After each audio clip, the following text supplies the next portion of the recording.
சென்னையை சேர்ந்த ரவி நிதியா தம்பதி 5 வருஷமா காத்திருந்து ஐயப்பன் அருளால பிறந்தவன் தான் 5 வயசு ஆகாஷ்.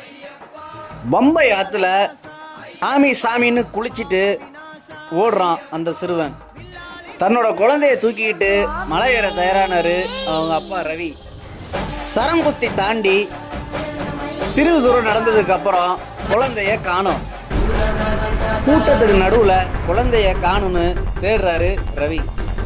மலை முழுவதும் கருப்பு சட்டை அணிந்த பக்தர்கள் இருந்ததால ரவியை கண்டுபிடிக்க முடியல. அங்கிருந்து நேராக காவல்துறையிடம் செல்கிறார் ரவி.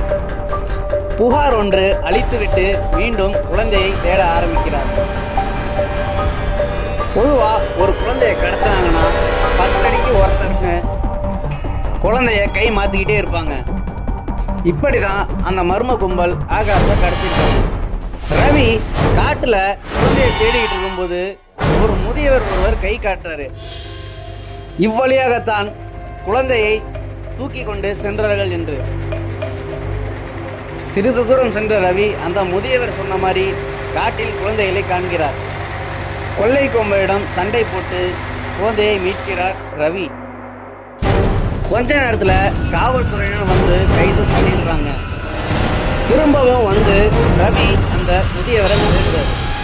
ஆனால் அந்த முதியவர் இல்லை. இந்த கடத்தல் கும்பல் இன்னும் பல இடங்களில் சுற்றிக்கிட்டு தான் இருக்காங்க. யார் அவர்கள்? குழந்தையை கடத்தி கொண்டு என்ன செய்கிறார்கள்? இதுவரைக்கும் எவ்வளவு குழந்தைகள் காணாமல் போயின? அனைத்து குழந்தைகளும் கிடைத்தனா இல்லையா என்பதை பிறகு பார்ப்போம். இருமுடி கட்டும் போது கவன சிதறல் ஏற்படும். குழந்தைய எப்பவும் தனியா விடாதீங்க. 2 சட்டைக்குள்ள உங்க நம்பர் இருக்கிற அட்டைய பின்புறம் வைங்க. இனிப்புன்னு சொல்லி யாராவது கொடுத்தாங்கன்னா உடனே வாங்கி சாப்பிடாதீங்க. இந்த மாதிரி சம்பவம் நடந்தா உங்க பக்கத்துல இருக்கிற பக்கத்தை சொல்லுங்க. எல்லாரும் சேர்ந்து தேடுனா மட்டும்தான் குழந்தை கிடைக்கும். நன்றி.